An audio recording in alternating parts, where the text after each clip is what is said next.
Dans ce journal de 19h, de titre sommaire, le gouvernement de la République met les bouchées doubles pour l'instauration d'une paix durable dans les provinces sous état de siège. Ce lundi, le Premier ministre est arrivé dans la ville de Goma. Jean-Michel Samalou Kondé dit évaluer l'état de siège et visiter les différents sites qui va accueillir le pape François II. Et puis le territoire de Muchacha, dans la province du Lualaba, vient de bénéficier de l'électrification publique. L'inauguration a eu lieu le week-end dernier en présence des autorités. Mesdames, Messieurs, bienvenue dans ce journal. D'abord, cette nouvelle, procès 100 jours qui a fait couler encre et salive est loin de se terminer. La Cour de cassation a cassé la décision de la Cour d'appel qui condamne Vital Kamerhe à 13 ans de prison, une peine qui avait déjà été réduite à 7 ans. Le dossier a été renvoyé à la Cour d'appel pour bien dire le droit. Selon la Cour de cassation, la condamnation du président de l'Union pour la nation congolaise n'a pas été régulière. Je l'ai dit au sommaire, le Premier ministre séjourne dans la ville de Goma. Pour Jean-Michel Samalou Kondé, le gouvernement de la République met les bouchées doubles pour l'instauration d'une paix durable dans la partie est du pays. Une occasion aussi pour lui de faire une évaluation de l'état de siège dans la partie est du pays. Sur place, Jean-Michel Samalou Kondé a présidé la réunion du Conseil de sécurité. Le Premier ministre a aussi visité les sites qui vont accueillir la sainteté, le pape François II, dans la ville de Goma. Un reportage de Pati Tondo qui est notre envoyé spécial dans la ville de Goma. C'est autour des 13h30 heure de Goma dans le Nord Kivu qui est l'avion qui avait à son bord le Premier ministre Jean-Michel Samalou Kondé Kyenge atterri à l'aéroport de Goma. Au pied de l'avion, des gouverneurs militaires Constant Dima et quelques autorités de la place pour un accueil. Le chef du gouvernement était à la tête d'une forte délégation des membres de son gouvernement composé du vice-premier ministre, ministre de l'Intérieur, de la Défense nationale, de la Justice, de la Communication et des médias ainsi que de l'industrie. À l'aéroport, les députés nationaux et provinciaux, l'évêque de Goma, les membres du cabinet du Premier ministre et les forces vives étaient présents pour saluer la présence du chef du gouvernement dans cette province sous état de siège. Honneur militaire et de la police nationale congolaise étaient au rendez-vous.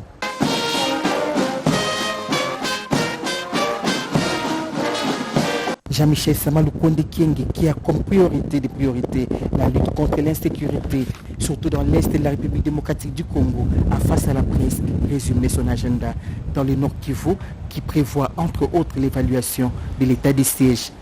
Notre but ici, c'est d'abord bien sûr le premier, une évaluation de l'état de siège en cours. Nous devons aussi parler des questions de développement. Et donc, dans ce volet-là aussi, il y aura quelques visites qui vont s'effectuer. Selon la vision de son Excellence, Monsieur le Président de la République, Félix-Antoine Tshisekedi, celui d'ailleurs même qui nous envoie ici, c'est d'abord de venir apporter un message de soutien aussi à nos forces armées et ainsi que de la police, qui tous les jours se sacrifient, qui tombent jusqu'au sacrifice ultime sur le terrain, ainsi que bien sûr les victimes civiles que nous avons. C'est une occasion de venir aussi leur rendre hommage pendant que nous sommes là et encourager bien sûr le travail qui se fait sur le terrain. Inviter toute la population à continuer à soutenir nos forces armées ainsi que de la police dans cette lutte dans laquelle nous sommes et vraiment à éviter tous ces messages détracteurs qui ont tendance à vouloir décourager tout cet élan pour ramener cette paix ici dans cette partie du pays. Une foule immense au sortir comme aux alentours de l'aéroport de Goma était mobilisée pour un accueil chaleureux au chef de l'exécutif national. Après l'aéroport de Goma, le cortège de Jean-Michel Samalou Kondé Kyenge s'est dirigé vers la cathédrale Mamawa Amani en construction. Après une visite de quelques minutes guidée par l'évêque de Goma, le Premier ministre Jean-Michel Samalou Kondé Kyenge, qui tient à la réussite de l'organisation de l'arrivée de sa sainteté le pape François en République démocratique du Congo, plus particulièrement dans la province du Nord Kivu, a visité les centres d'accueil Bakanja où sera logé le souverain pontife pour quelques détails liés à l'organisation de son séjour. Depuis la ville de Goma, Pati Tondouangou Kizunda et bienvenue Lusala pour la radio-télévision nationale congolaise. Pati Tondangou et nous vous souhaitons un bon séjour dans la ville de Goma. Aimé Boji, ministre d'État en charge du budget, appelle les populations de la province du Sud Kivu à transformer leur mentalité pour le développement de leur province. Il a dit au cours d'un entretien avec les forces vives de la ville de Bukavu. Un reportage de Riki Nzuziloya qui est notre envoyé spécial dans la ville du Sud Kivu. Un dialogue social pour le développement du Sud Kivu, dépourvu de tout clivage, est appelé par Aimé Boji Sangara Bamaniwe, l'un des notables de cette province, sur les traces de Vital Kamere, dont le leadership n'est plus à démontrer. Les filles et fils du Sud Kivu, ensemble, ont la capacité de créer des entreprises pour booster l'économie du Sud Kivu et du pays de Félix-Antoine Tshisekedi Tshilombo, un président qui a insufflé un bel élan de développement pour cette province en lui dotant déjà de 7 ministres au gouvernement central, sans compter le perchoir du Sénat et autres institutions. La province doit profiter de cette opportunité pour élever le défi de développement. Tels sont les messages forts lancés par Aimé Boji Sangara, ministre d'État en charge du budget, aux forces vives, acteurs politiques, socio-économiques et étudiants réunis dans la salle de conférence Mater Dei de Bukavu, bien bondée. Il faut donc savoir saisir la balle au bon. Dans un pays où la roue tourne très vite, le message de Boji a tout d'être un argument persuasif de haut calibre. Son message surtout met à nu un sacré défi qui en dit long sur le bien fondé de son appel à un dialogue social. Il y a lieu pour les récepteurs au bout du fil de décrocher. Les développements... Vous savez, corrigez avec moi que le ministre d'État en charge du budget séjourne dans la ville de Bukavu, dans la province du Sud Kivu. Et puis le territoire de Muchacha, comme annoncé dans le sommaire, une localité rurale dans la province du Lualaba, vient d'être électrifiée. L'inauguration a eu lieu le week-end dernier à la grande satisfaction de la population. C'est un reportage de nos confrères de la RTNC Lualaba. À la base, voulu par le chef de l'État, Félix Tshisekedi, prend déjà corps au groupement Mushima dans les territoires de Muchacha. Localisé à environ 65 km de la ville de Kolwezi, ce village porte désormais les costumes de la modernité avec l'éclairage public installé sur fond propre de l'honorable Kaumba Mayonde.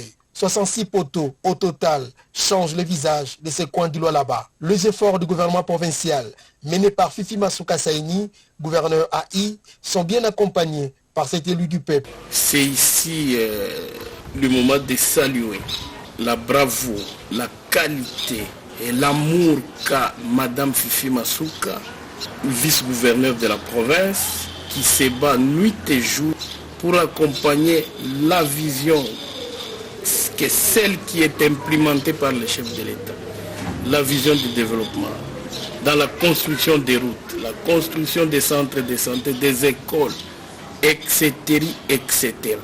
C'est pourquoi moi, comme en tant qu'élu légitime de ce peuple du Lualaba dans le territoire de Muchacha, je ne fais que pousser, accompagner la vision du chef de l'État à travers l'implémentation du développement de ces territoires qu'incarne Fifi Masuka Saini. Outre l'éclairage public, l'honorable Kaumba Mayonde a donné pour la deuxième fois à cette même population de Mushima une dynamo afin d'éclairer tant soit peu les ménages, permettant ainsi à ses électeurs de charger des téléphones, par-dessus tout, suivre les informations via les postes récepteurs, télé ou radio. Avec ces différentes réalisations sans appel, l'honorable Kaumba Mayonde peint les tableaux de la modernité dans sa base électorale. Les experts environnementaux de la province du Bawele vont être en formation pendant 3 jours, organisé par l'Institut congolais pour la conservation de la nature. Cet atelier aura pour but de développer les stratégies paysagères globales pour assurer la prospérité de la faune sauvage et des moyens de subsistance durables. Regardez. L'objectif de cet atelier est de développer des stratégies paysagères globales pour assurer la prospérité de la faune sauvage et des moyens de subsistance durables. Monsieur Antoine Tabou, le directeur pays des AWF, insiste sur des aspects des choses à savoir les caractères participatifs et paysagers de l'atelier où la présence de chaque participant ainsi que leur connaissance du paysage compte. AWF, dont la mission est de s'assurer que la faune et les terres sauvages prospèrent dans une Afrique moderne, s'est dotée d'une nouvelle vision stratégique de 10 ans qui va de 2020 à 2030. Assurer la promotion des dirigeants africains qui ont la charge de décider sur les politiques, afin que tout ce qu'ils vont prendre comme décision tienne compte de la conservation. D'assurer la conservation et la préservation des écosystèmes et enfin assurer la conservation in situ. 6 intervenants ont expliqué chacun à ce qui les concerne l'approche Landscape AWF, analyse situationnelle du paysage biliaire, approche des concertations basées sur les droits humains pour ne citer que cela. Madame Ruth Badouli, gouverneure de la province du Bas-Ouélé qui a présidé la cérémonie d'ouverture, a dans son mot souligné que la province du Bas-Ouélé est en face d'un défi à relever en vue de gérer de façon rationnelle et durable les paysages biliaires dans les prochaines années. Et c'est au profit de la population du Bas-Ouélé en particulier et de la RDC en général. Cette vision stratégique soutenue par la solidarité et l'apport des filles et fils de la communauté Akuchumongo dans le développement du pays. Le sujet était au centre d'une rencontre organisée ici à Kinshasa par les résidents de ce groupe ethnique, une rencontre qui rentre dans le cadre de la clôture du mois de la femme. Cédric Kenina. On les retrouve un peu partout en République démocratique du Congo. Les Akuchuanamongo représentent une importante communauté culturelle partageant les valeurs communes issues de mêmes racines, malgré les espaces géographiques parfois éloignés. Pour clore le mois dédié à la femme, Solidarité des Akuchuanamongo et frères a réuni les femmes membres. Son président, François Lukangaka, a appelé à une prise de conscience collective et plus de solidarité. Nous avons clôturé la journée de la femme. Nous avons tout fait pour clôturer avec le maman de l'association de solidarité des Akuchuanamongo. Nous visons les sociales de membres. Si vous êtes membre et que vous êtes éprouvé, nous prenons en charge nous. Donc, parce que seul on ne peut rien. Il faut être en groupe. L'union fait la force. Et j'ai lancé un mot qui ne peut pas se négliger également. La SAA et frères regroupe plusieurs tribus et poursuit un idéal, le développement des Anamongo. Le caucus des députés de la province du Nord Kivu a échangé avec les femmes commerçantes de la ville de Goma. Ces derniers les ont exhortés à une autoprise en charge, ce qui va permettre le développement de leur province. Reportage. Inauguration du bureau administratif du quartier Kiagala, commune de Boulenguera, ville de Butembo, province du Nord Kivu, samedi 9 avril 2022. Tout a commencé par la bénédiction du nouveau bâtiment. Ça n'est suivi des messages et conseils placés par les pasteurs et prêtres invités à la cérémonie. Différents mots des circonstances ont été au rendez-vous. Jean-Didier Katembo Sangala, chef de quartier Kiagala, n'a pas caché ce sentiment de satisfaction par rapport à l'ouvrage inauguré à ces jours. Par rapport aux conditions dans lesquelles nous étions en train de travailler, c'est suffisant. Mais sauf que nous avons encore à faire par rapport aux meubles, pour voir comment nous pouvons chaque fois nous mettre. Le quartier, c'est une entité déconcentrée. Et nous ne vivons que des recettes de la commune. Le bourgmestre policier de Boulenguera a appelé la population à s'approprier l'ouvrage, mais aussi à être les ambassadeurs de paix dans leur milieu. Il n'y a pas de développement sans paix, a insisté le commissaire supérieur principal, Willy Ilunga Mungedi. Le tas des chaises suit des missions, donc il est dans ce qu'on appelle en anglais d'abord bottom line, c'est-à-dire la sécurité et le développement. Je remercie le parti prenant, la population. Cette population qui s'est donnée à acquérir surtout certaines taxes que nous mettons à leur disposition. Ces taxes-là qui nous ont aidés à réaliser cette œuvre. Il y a eu ce qu'on appelle les dons élèves, vraiment le coût total avec tout ce qu'on a fait comme calcul avec l'ingénieur, ça nous a coûté 32 300 $. Nous venons de construire, c'est une étape et nous poursuivons, nous allons équiper ces bureaux et il a aussi les maîtres de la tribu. Je demande à la population de sécuriser, de descendre approprié et vraiment sécuriser cet endroit. Au nom des jeunes et de la population du quartier Kiagala, M. Trésor Kangabale promet contribuer à la paix et au développement. Nous appelons les autorités politico-administratives de la même façon qu'ils se sont mises pour finir ces bureaux, c'est de cette même façon que nous avons besoin qu'ils puissent se mettre pour nous apporter la paix et la quiétude ici chez nous. Nous, à notre niveau, nous avons toujours appelé la jeunesse à la vigilance. Soulignant que l'inauguration du quartier Kiagala intervient quelques jours après celle du quartier Kalémiré, toujours en commune de Boulenguera. 2 ouvrages sur l'accélération du RIN et indépendance financière, œuvre de l'apôtre Jean-Clément Diambilaï de la Nouvelle Cité de David. Ces livres sur l'autonomie financière ont été portés sur le fond baptismal par le professeur et prophète Daniel Kawata. C'est un reportage de la RTNC Lubumbashi. Le décor était bien planté dans la salle Bukavu du Pullman Hôtel Caravia pour le vernissage de 2 ouvrages écrits par l'apôtre Jean-Clément Diambilaï de la Nouvelle Cité de David.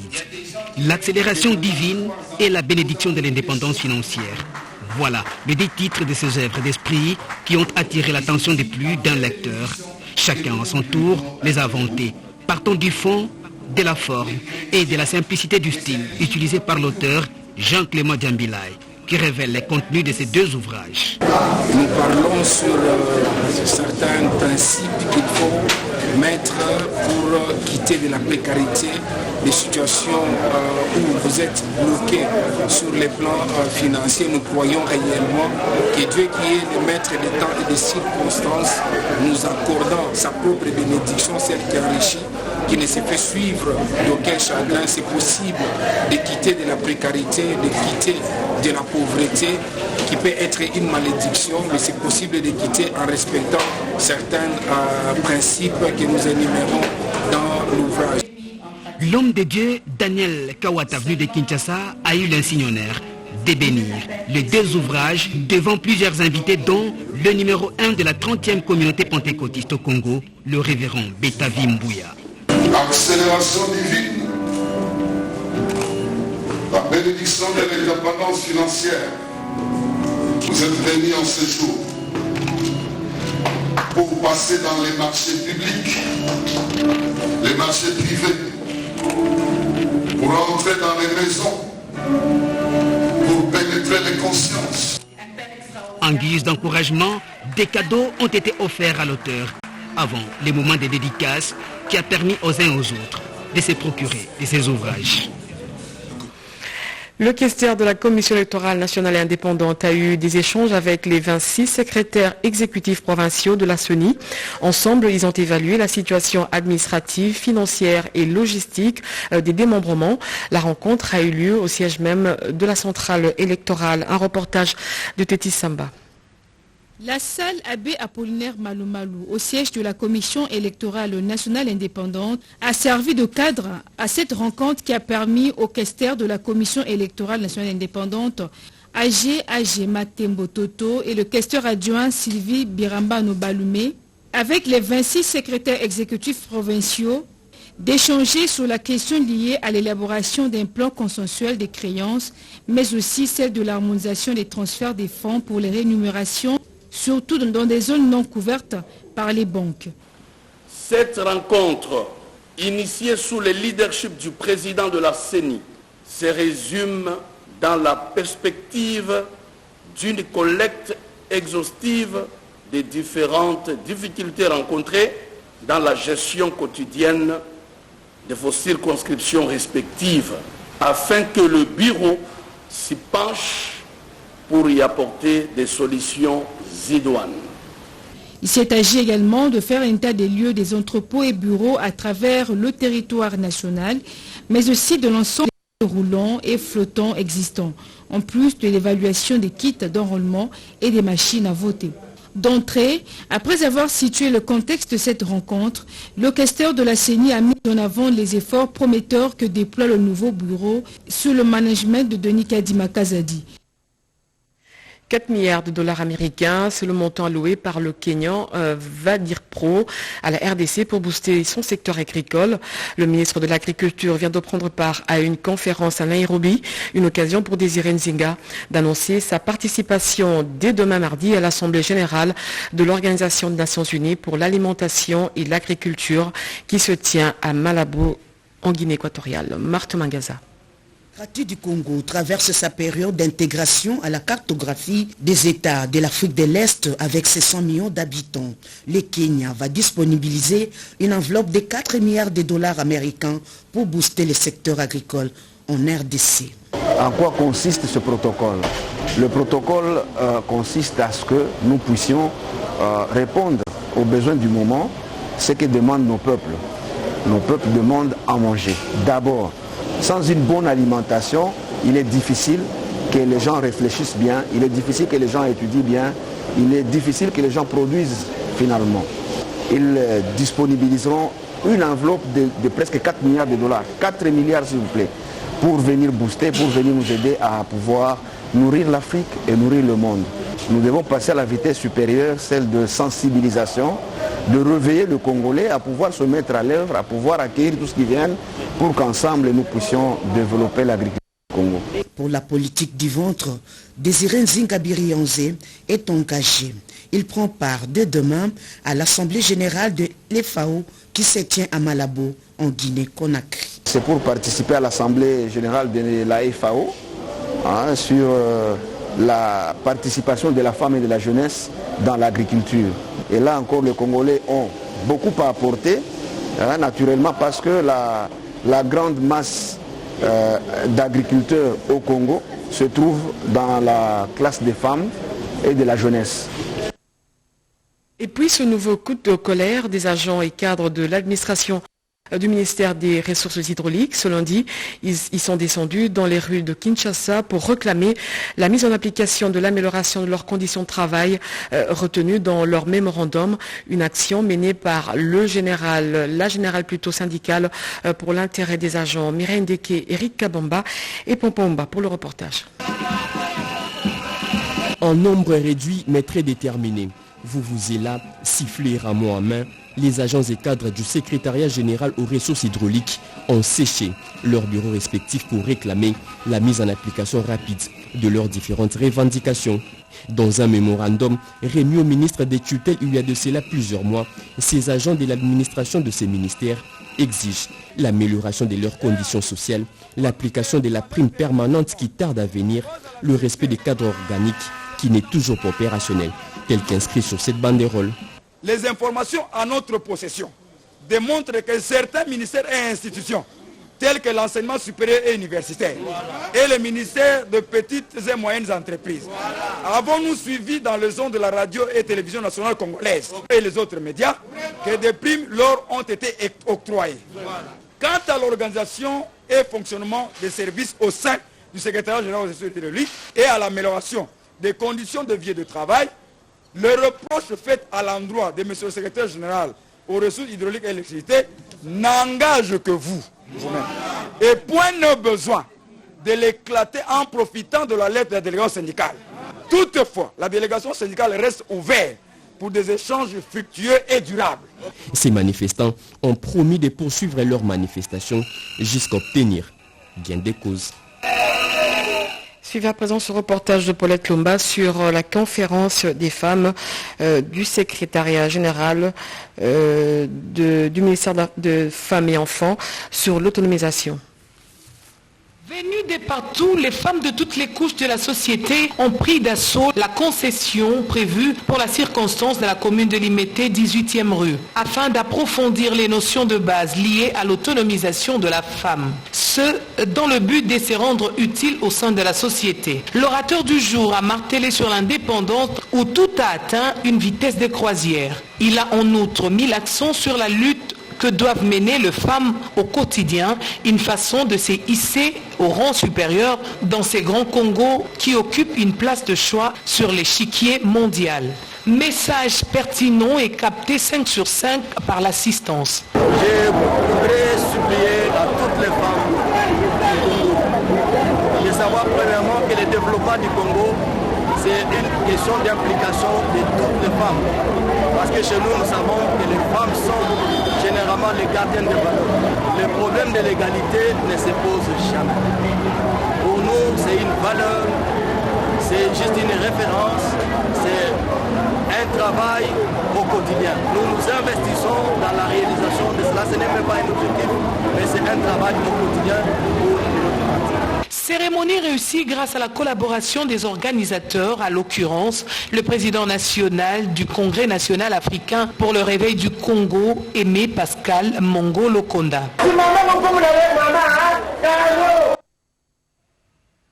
L'association des changeurs du Congo, une nouvelle structure qui vient de voir le jour.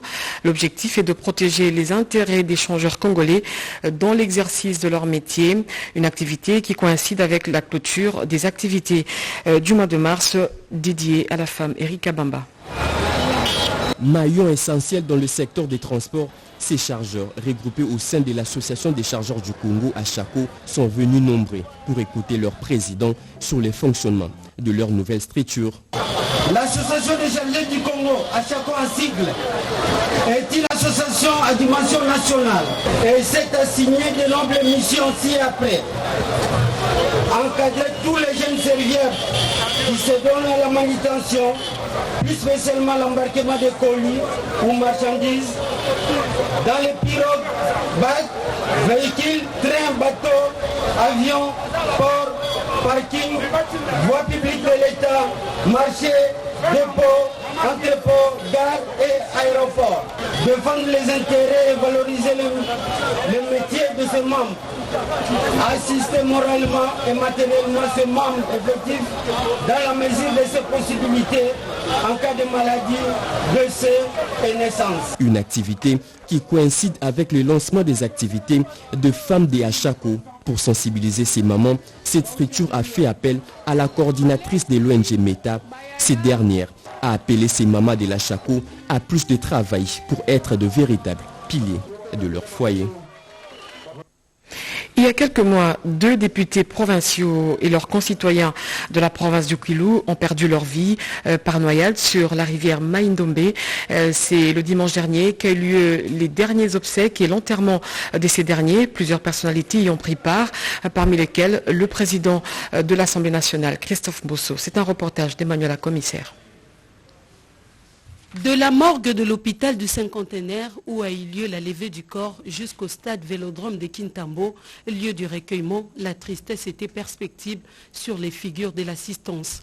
Mais bien avant l'acheminement des illustres disparus à la nécropole entre terre et ciel, le moment était consacré aux oraisons funèbres. Parmi celles-ci, le président de l'Assemblée provinciale du Kwilu, Serge Makongo, qui a déploré cette perte. C'est donc avec une vive émotion et une douleur indescriptible que le bureau de l'Assemblée provinciale du Kwilu, les députés provinciaux et l'ensemble de la population du Kwilu ont appris le jeudi matin du 17 mars 2022 la triste et macabre nouvelle de la mort inopineuse de 9 de nos concitoyens, dont 3 de nos collègues députés provinciaux.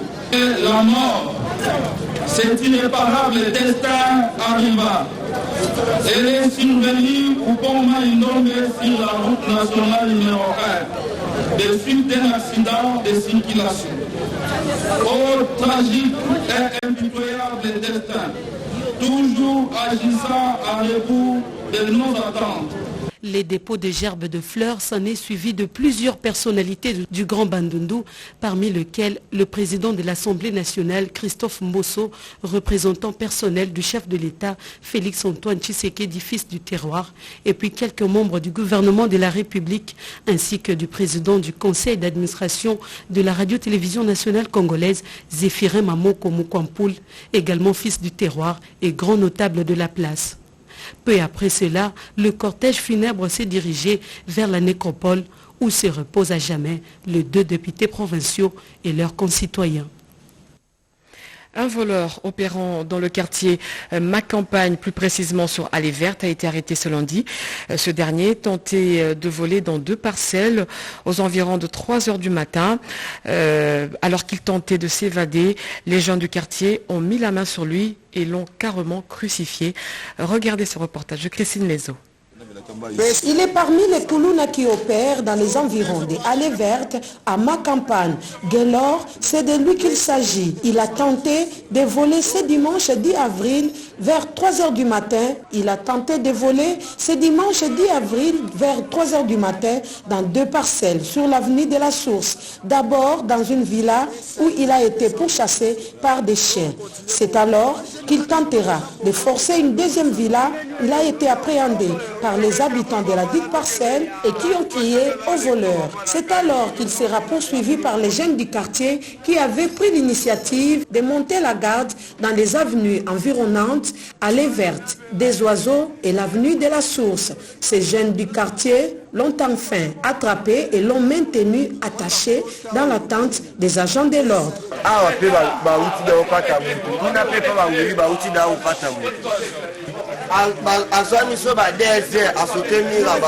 Il a été attrapé à 2 heures du matin. Il tentait de voler dans une parcelle voisine. Il avait dans ses poches 2 téléphones neufs.